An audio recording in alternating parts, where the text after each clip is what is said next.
Dreamer chapter 29 Nine Lives. Jack felt something warm and sticky on his face, and it took him a while to open his eyes. And when he did, he realized that he was being enthusiastically licked by a ginger tabby cat.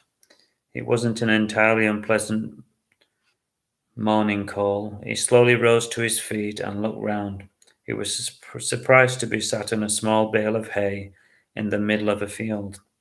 He looked round, and all that he could see was greenery. There was lush fields behind him and lush fields to his left and right. Jack could see the top of a church steeple, but it was so far off in the distance. After sucking on a straw for 5 minutes and being distracted by dive-bombing bees, he decided to head for the church. It must be about 5 miles away, he thought as he set off, and he noticed that the sky had a lovely autumnal tint of reddish-brown, and it looked like it had been newly painted. Jack was pleased that the ground wasn't muddy, as the last thing he wanted was to be up to his knees in mud. He whistled to himself as he walked, and the time seemed to fly by.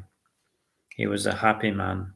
When he was halfway across the field, he was surprised to feel a spot of rain on his hair, and when he looked up, he could see that the once pleasant sky was turning an angry-looking grey.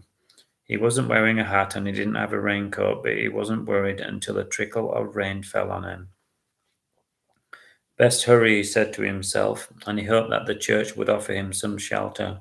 His getting there was the problem. He walked faster as the dark clouds swirled around him, and the whirring sound of thunder echoed in the distance.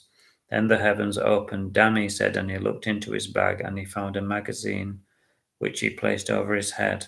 The rain bounced on it, and it sounded like it was being beaten around the head with drumsticks. It offered some protection, but he knew it couldn't last long. He hurried across the fields towards the church, which stood like a beacon of hope and safety in the distance.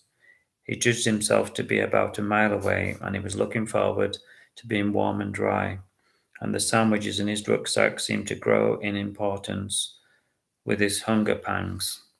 The rumblings of the thunder intensified, and then a flash of lightning cut across the sky.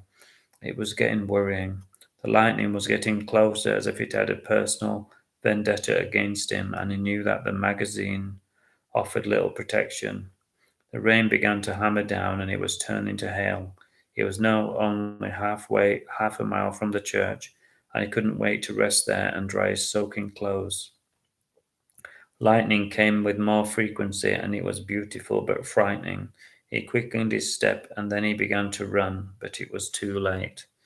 Jack never felt the lightning, and he never smelled the smoke of his clothes burning, and he never saw the words of the newspaper crumple and burn.